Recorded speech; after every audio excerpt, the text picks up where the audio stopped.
우리 성도님들 한 3일 동안도 평안하셨습니까? 갑자기 바람이 불고 비가 오니까 겨울이 가까워 오는 것 같다는 생각이 듭니다. 우리 하나님 말씀 창세기 22장에 있는 말씀을 우리 같이 보겠습니다. 창세기 22장 6절입니다.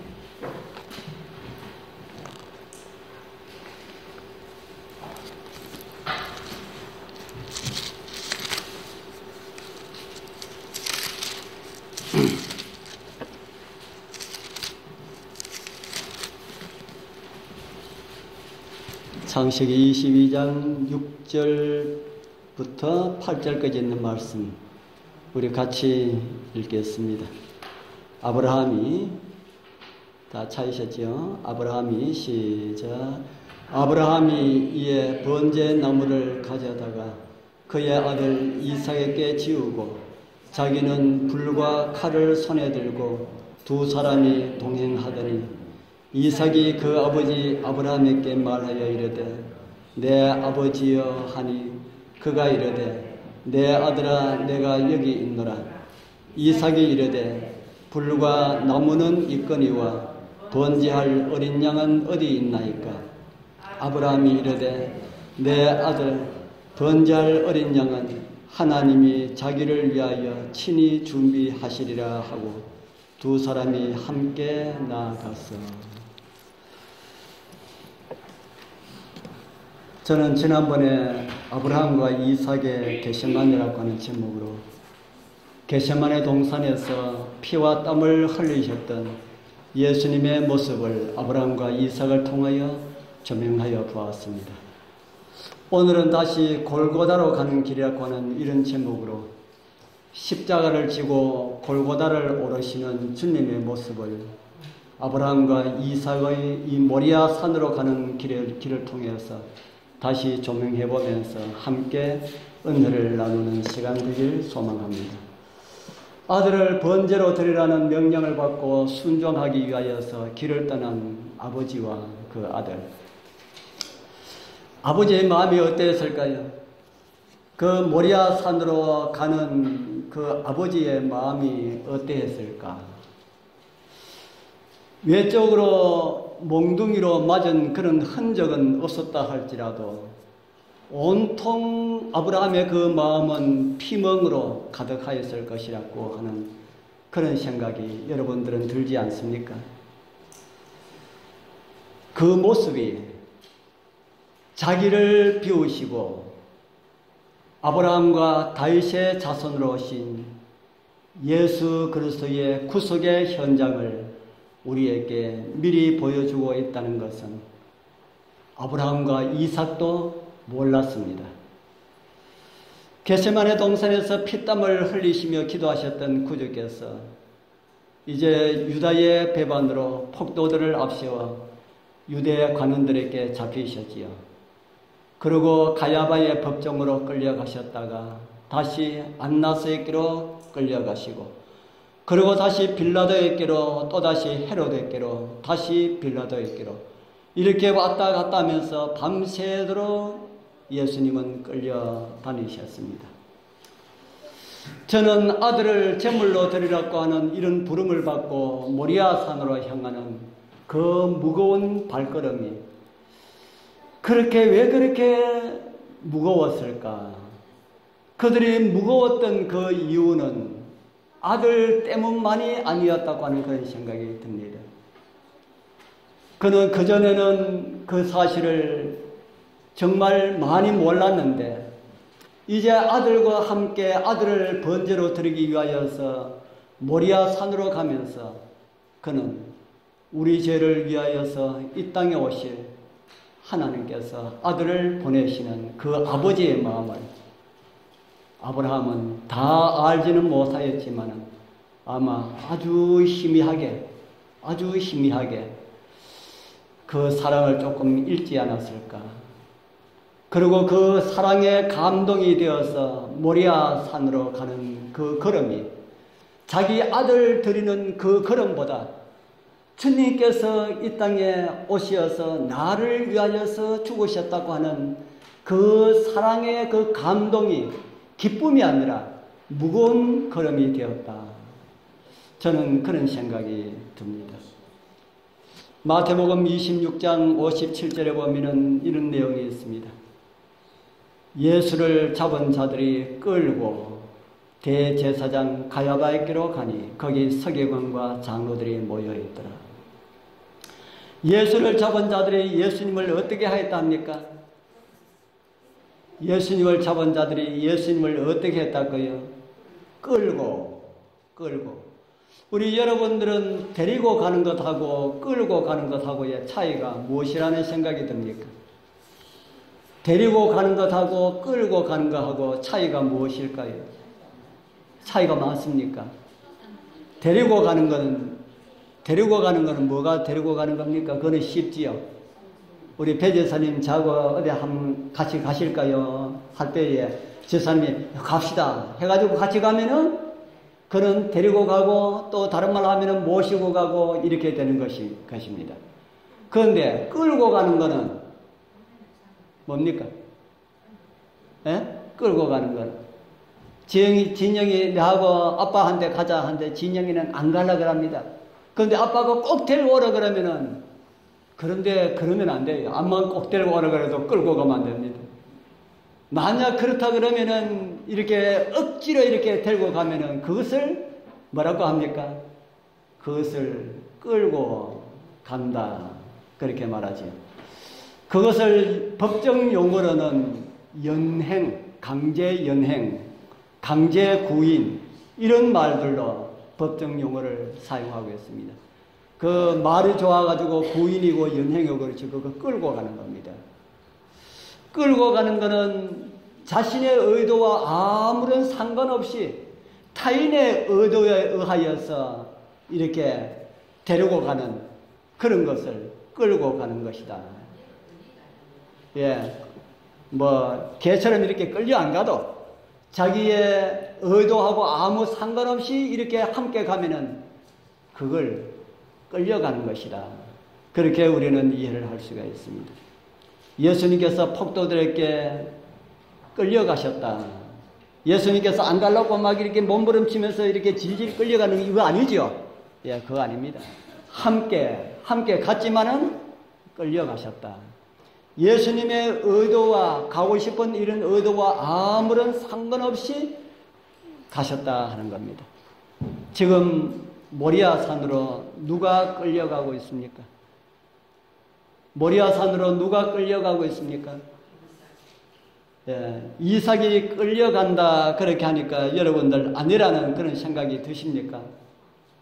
끌려가는 제가 조금 전에 말씀을 드리지 않습니까? 요걸 이야기하기 위해서 제가 말씀을 드린 겁니다. 끌려가는 것은 뭐하고 상관없이 가는 것이라고 말씀을 드렸습니까?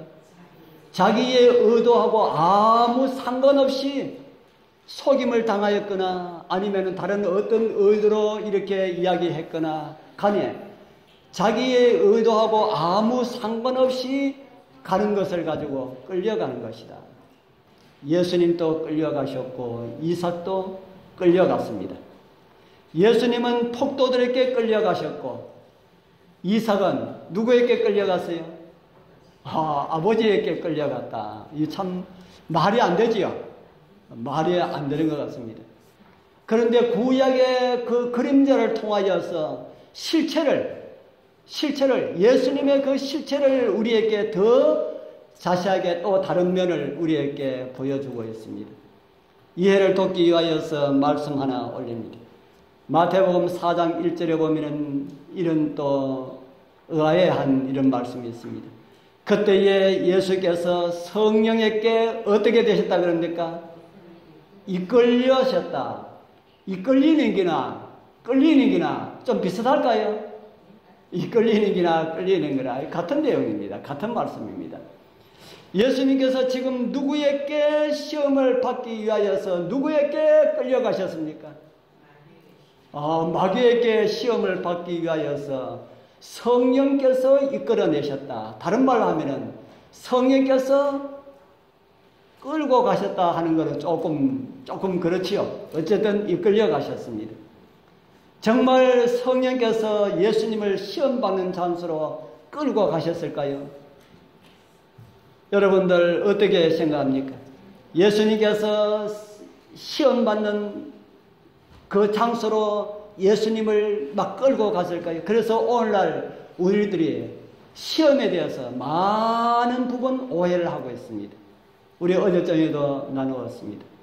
예수님을 믿으려고 열심히 노력하면은 사단이 무언가를 이렇게 가져다 줍니다. 그래서 그런 것을 가지고 시험이다 해가지고 주저앉는 이런 경우도 있는데, 진짜 그럴까? 진짜 그럴까? 우리 베일의 휘장을 한번 휘떡 열어가지고 그 안을 한번 볼 필요가 있습니다. 정말 그럴까? 성경의 표현에 예수님도 성령께서 이끌고 시험받는 장소로 갔다고 그러는데, 정말 성령께서 예수님을 그렇게 했을까?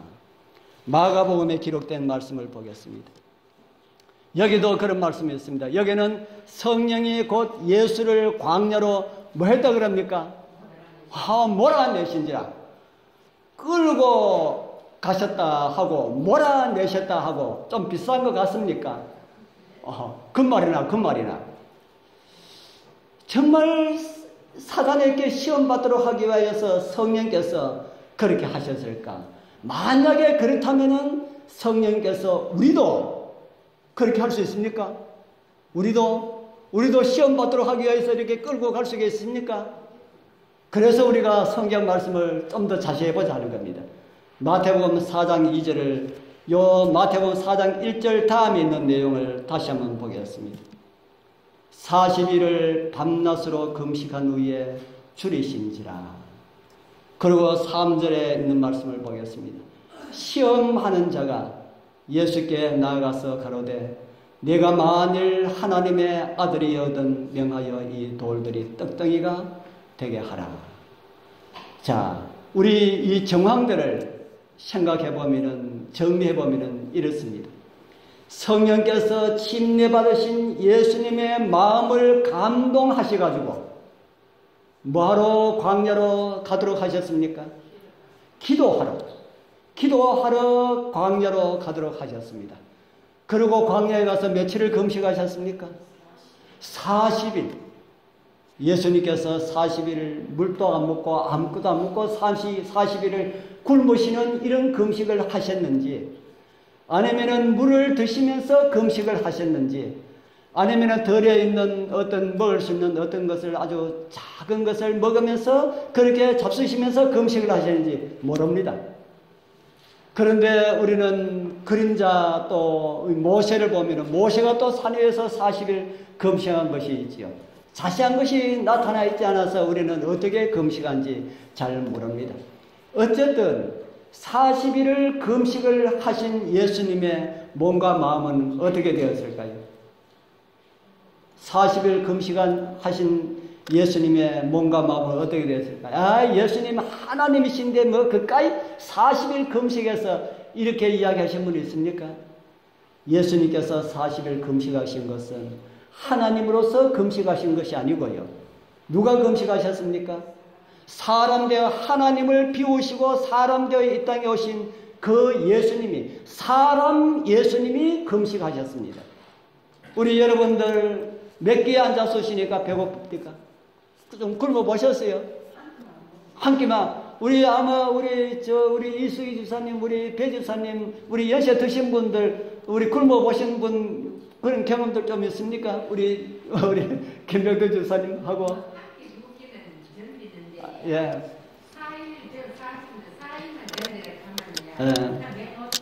4일 굶으면 명 못 칩니까? 예. 굶으면은 명 못 칩니다. 예. 오죽하면은 개를 훈련시키는데 뭐 가지고 훈련시킨다 하는 소리 들었습니까? 개 훈련시키는 먹이 가지고. 모든 짐승들을 먹는 걸 가지고 훈련을 시킵니다. 그런데 사람도 굶으면은 빵 앞에는, 떡 앞에는 어떤 마음이 든다고요? 빵 주게 가면은 아주 정말 무엇이라도 주고 빵을 먹고 싶은 이런 마음이 생긴다는 겁니다. 예수님도 그런 환경이 되었다는 겁니다. 그렇게 몸이 쇠약한 이런 가운데 있을 때에 누가 시험하기 위하여서 왔어요? 사단이 왔습니다. 성령께서 보내셔서 왔습니까? 사단이 온 것은 성령하고 아무런 상관이 없습니다. 성령께서 예수님을 광야로 보내실 때는 시험 받기 위해서 아니라 시험을 이길 수 있는 능력을 얻도록 하기 위하여서 광야로 보냈습니다. 그런데 그의 몸이 위축되고 많이 상하였을 때에 사단이 시험하는 자가 와서 시험을 했지만은 예수님께서 이기셨습니까? 졌습니까? 40일 금식하신 그 성령의 능력으로 예수님은 이기셨다 하는 겁니다. 정말 하나님께서 성령께서 예수님을 능력을 주시기 위하여서 보냈다는 생각이 듭니까? 아니면은 마귀에게 시험을 받도록 하기 위하여서 그렇게 보냈다는 그런 생각이 듭니까?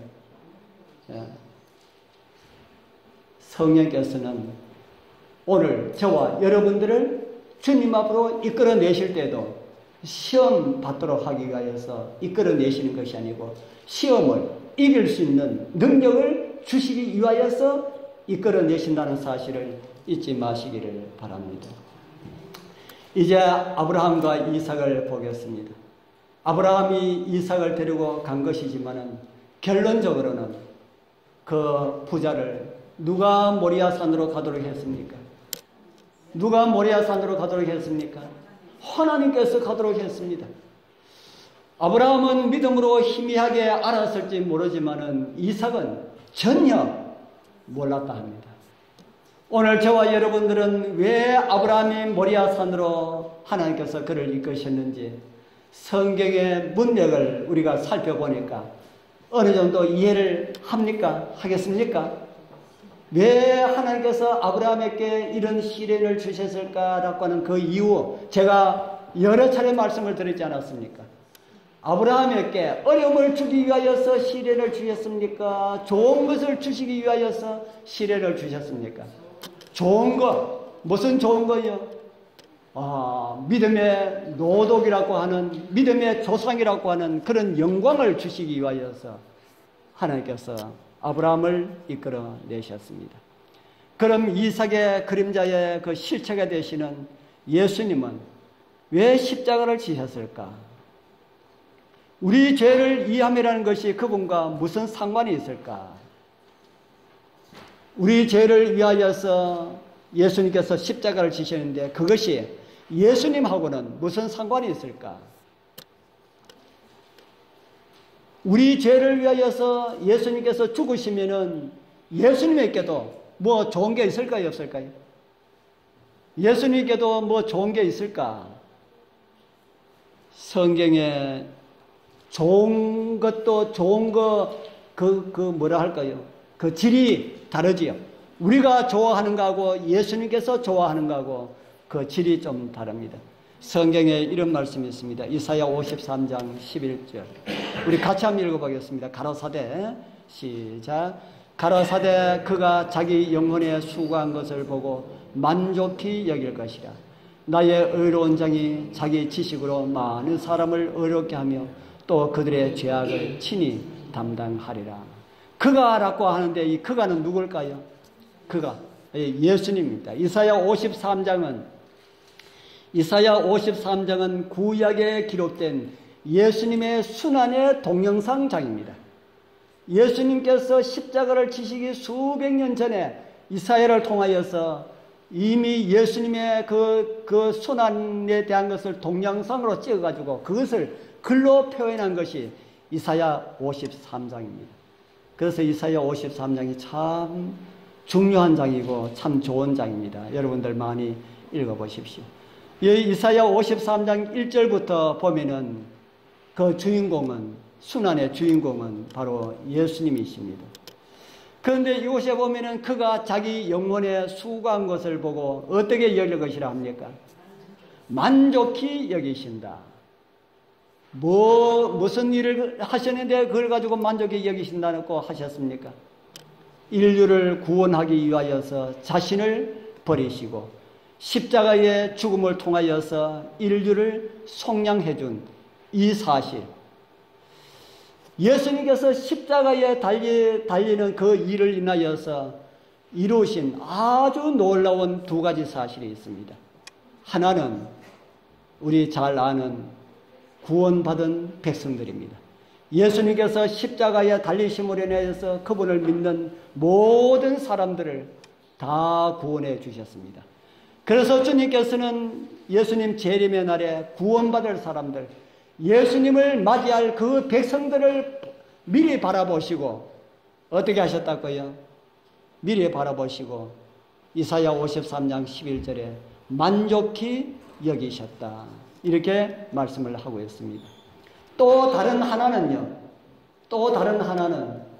하나님의 성품이 옹호된 사실을 인하여서 만족히 여기실 것임을 성경은 우리에게 가르쳐 주고 있습니다.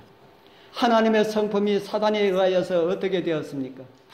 하나님의 성품이 사단에 의하여서 완전히 왜곡되었습니다. 사단은 하늘에서도 하나님의 성품을 가지고 트집을 잡았습니다. 그리고 그는 하늘에서 쫓겨나고 난 다음에 지구에 와서 하나님의 성품을 가지고 아담과 하와에게 시험을 걸어왔습니다. 사단이 하와에게 접근하면서 무슨 말을 했는지 잘 아시죠? 뱀이 여자에게 물어가로되 하나님이 참으로 너희들의 동산 모든 나무의 실과를 뭐 하지 말라 하더냐? 먹지 말라 하더냐? 하나님이 그런 분인가? 하나님의 성품에 대해서 지금 흠을 내고 있습니다. 그리고 그 다음에 내용을 보면은 더 기가 막힌 내용이 나오지요. 너희가 그것을 먹는 날에는 너희 눈이 밝아 누구와 같이 될 것이랍니까? 하나님과 같이 되어 선악을 알 줄을 하나님이 아심이니라. 하나님은 너희들이 어떻게 되는 것을 원하지 않는다라는 말처럼 보입니까? 너희들은 하나님처럼 되는 것을 하나님께서 원하지 않아.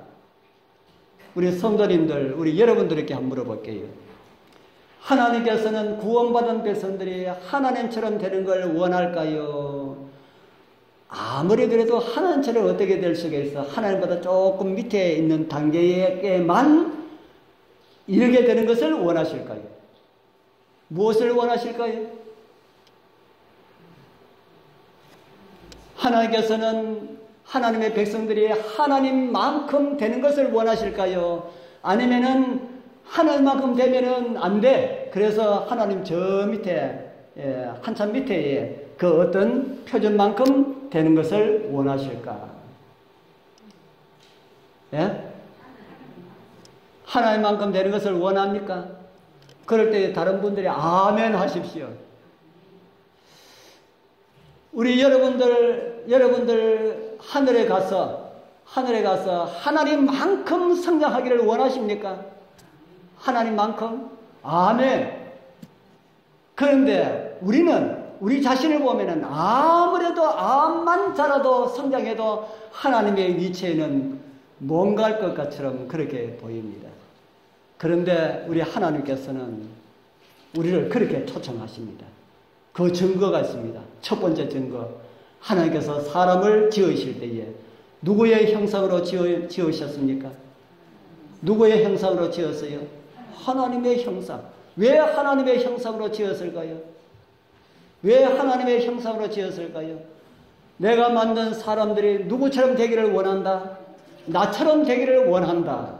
이런 마음으로 하나님 닮기를 원하는 그런 마음으로 사람을 하나님의 형상으로 지음을 받았습니다. 그리고 외모는 누구 닮았어요? 외모는 하나님 닮았어요. 그리고 그의 성품은 누구를 닮았을까요? 하나님 닮아 가도록 그렇게 만들었습니다. 하나님 닮아 가도록.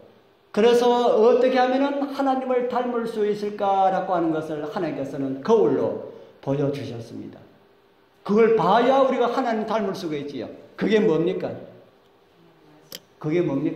하나님의 성품이 문자로 적어가지고 우리에게 보여주셨다는 겁니다. 그게 뭐라요? 그게 십계명입니다. 십계명이 뭐랄까요? 다른 말로 하면은 하나님의 성품입니다. 하나님의 성품을 글로 다 새겨가지고 우리에게 보여주셨습니다. 그걸 아담과 하와도 알았을까요? 아담과 하와도. 제가 지난번에 에덴 동산의 십계명에 대해서 제가 말씀을 드렸지 않습니까? 뭐가 십계명하고 똑같더라? 선악을 알게 하는 나무와 생명나무가 십계명하고 똑같더라. 십계명에 두 가지로 되어 있다 그랬지요. 하나는 뭐고 하나는 뭐고요? 그거는 그냥 보편적인 것이고 제가 말씀드린 건 그게 아니잖아요. 하나는 하라, 하나는 하지 말라. 십계명에 두 가지로 되어 있습니다. 하나는 해라, 하나는 하지 말라. 에덴 동산의 두 나무가 하나는 뭐하고 하나는 먹으라, 하나는 먹지 말라. 십계명과 똑같은 내용입니다. 그걸 통해 가지고 하나님의 성품으로 닮아가도록 그렇게 하셨다 하는 겁니다. 성경에 이런 말씀이 또 우리의 마음을 흥분시킵니다. 베드로전서 2장 9절 제가 읽을 테니까 우리 여러분들은 눈으로 읽으십시오. 오직 너희는 택하신 족속이요 왕같은 제사장들이요 거룩한 나라요 그의 소유된 백성이니 이는 그 이유는 너희를 어두운 데서 불러내어 그의 귀한 빛에 들어가게 하신 자의 아름다운 덕을 선전하게 하려 하심이라. 여기 나오는 아름다운 덕이 무엇일까요? 아름다운 덕, 다른 말로 하면은 하나님의 성품, 하나님의 성품. 우리를 불러주신 것은 뭐 하기 위하여서요? 하나님의 성품을 선전하기 위하여서 우리를 불러주셨다. 하나님의 성품 선전하려고 그러면 어떻게 선전할 수 있겠습니까? 하나는 말로 입으로 선전할 수가 있고요. 하나는 뭐로 선전할 수 있겠습니까? 하나는 우리의 행동을 통해서 선전할 수 있겠습니다. 그런데 입으로 하나님의 성품에 대해서 실컷 선전해나고 난 다음에 우리의 모습으로 하나님의 성품을 완전히 엉망으로 만들어버리면은 그걸 우리한테 귀로 들은 사람이 뭐라 그러겠습니까? 말은 하나님의 성품이 동그란데 모습을 보니까 별처럼 뾰족뾰족한데 이렇게 하죠. 이러면 하나님의 성품을 바로 못 전하는 것입니다. 그런데 하나님께서 우리를 부르신 그 이유는 하나님의 성품을 선전하기 위하여서 불렀다. 그렇게 말씀을 하고 있습니다. 그래서 우리는 예수님을 바라보고 하나님의 말씀을 통하여서 말씀에 순종함으로 점점 우리의 외모도 죄를 지음으로 인해서 많이 망가져 버렸습니다. 지금 우리의 모습에서 하나님의 모습이 많이 망가졌다는 겁니다. 그래서 우리는 말씀에 순종함으로 예수님을 바라봄으로 변함을 받아서 우리의 얼굴 모습도 변화되고 우리의 마음도 변화되고 그래서 점점 누구를 닮아가요? 점점 예수님 닮아가서 예수님 모습처럼 이렇게 되어 있을 때에 예수님께서 그 사람들 데리러 오신다고 성경은 우리에게 가르쳐주고 있습니다. 그 영광의 자리에 우리 다 참석해야 되겠습니까? 예, 다 참석하게 되길 바랍니다. 또 하나의 그림자 십자가를 지고 가는 그 모습을 우리에게 보여주고 있습니다. 아브라함이 이에 번제 나무를 취하여 그 아들 이삭에게 지우고 자기는 불과 칼을 손에 들고 두 사람이 동행하더니 이틀 동안은 나귀가 나무를 지고 갔습니다. 그리고 3일째 되는 날은 종들을 그곳에 머물러 하고 나귀에게 짐을 들여서 이삭에게 지고 갔습니다. 그 나무 어떤 나무입니까? 이삭이 지고 간 나무 무슨 나무입니까? 그걸 다 깔고 그 위에 누워가지고 이삭을 불태울 나무지 않습니까? 이삭이 지고 간 나무와 이 광경 한번 비교를 해보십시오. 이에 예수를 십자가에 못 박히게 저에게 넘겨주니라. 저희가 예수를 맡으며 예수께서 자기의 무엇을 지고요? 자기의 십자가를 지고 예수님은 자기의 십자가를 지시고 골고다로 오르시고 이삭은 자기를 태울 나무를 지고 모리아산으로 갔습니다. 나무와 십자가는 다 그들의 생명을 끊을 그런 나무였습니다. 모리아산으로 오르는 이삭의 모습에서 우리는 예수님의 흔적을 좀 찾아내야 됩니다. 그 길을 가다가 한참 가다가 아들이 아버지에게 이런 질문을 하지요. 이삭이 그 아비 아브라함에게 말하여 가로되 내 아버지여 하니 그가 가로되 내 아들아 내가 여기 있노라. 이삭이 가로되 불과 나무는 있거니와 번제할 어린 양은 어디 있나이까. 이삭이 묻지 말아야 할 걸 물었습니까? 많은 경험이 없었던 이삭에게는 당연한 그런 질문이었을 것이다 하는 생각이 들지요. 어쩌면은 그 질문은 집에서 나올 때부터 가지고 있던 그런 의문점이었습니다. 제사를 드리려고 그러면은 당연히 무엇이 있어야 되는데요. 재물이 있어야 되는데 집에서도 준비를 안 했어. 아무리 가도 양은 보이지 않아. 이제 산 꼭대기가 이제 눈앞에 보이는데 저곳에 가면은 재물 드려야 되는데 양이 없어요. 그래서 아버지에게 그걸 물었습니다. 저는 아브라함이 어떤 사람이었는지 그 시간 속에서 정말 잘 보여주고 있다 하는 그런 생각이 듭니다.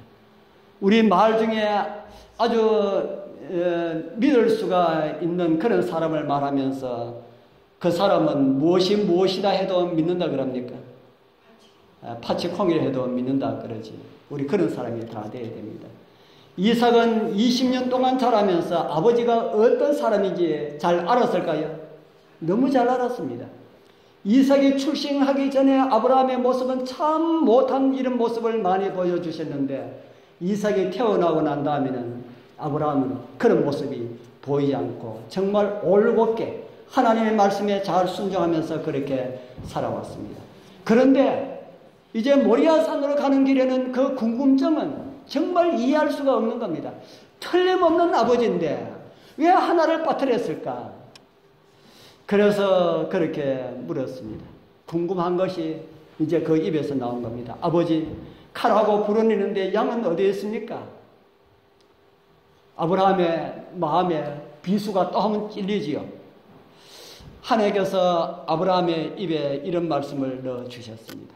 아브라함이 가로되 아들아 번제할 어린 양은 누가 준비한다고요? 하나님께서 준비하시리라. 진짜 그렇게 되었습니까? 우리 말이 뭐가 된다는 말이 있습니까? 말이 씨가 된다는 말이 있지요. 아브라함의 말이 씨가 되어서 열매가 열매가 맺은 그런 모습을 보게 됩니다. 우리도 좋은 말, 믿음의 말 더 많이 해야 되겠습니까? 안 된다. 암만 믿음이 있다 해도 그거는 안 돼. 하면은 됩니까? 안 됩니까? 그러면 진짜 안 돼요. 진짜 안 됩니다. 없는 양이 거기 없습니다. 그건 무슨 양이 있겠습니까? 그런데 아브라함이 입을 통해 가지고 하나님께서는 그 말을 하게 하셨습니다. 우리 볼 때는 없지만은 하나님께서 예배해 주시리라. 우리 사랑하는 성도님들이시여, 우리 입에 부정적인 말보다 긍정적인 그리고 믿음 있는 그런 말들이 우리 성도님들의 입술에 열매가 되길 소원합니다. 그 말로 인하여서 하나님께서는 그 사람을 틀림없이 변화시켜 주실 것이다 하는 생각이 듭니다. 우리 성도님들, 이제 우리 눈들도, 우리 입들도, 우리 귀들도 정말 거듭난 그런 지체들이 다 되었어. 정말 아브라함처럼 이루어주신 하나님의 은혜를 우리 말들을 통하여서 그 결과들을 다 경험하게 되기를 소원합니다. 그러기 위하여서는 우리도 누구와 같은 믿음을 좀 본받아야 되겠습니까? 아브라함처럼 아무리 좋은 것을 드리라 해도 군소리 하지 아니하고 알겠습니다. 그리고 갔더니만은 하나님께서 받아가 버렸습니까? 아니잖아요. 그거 다시 돌려주겠습니다.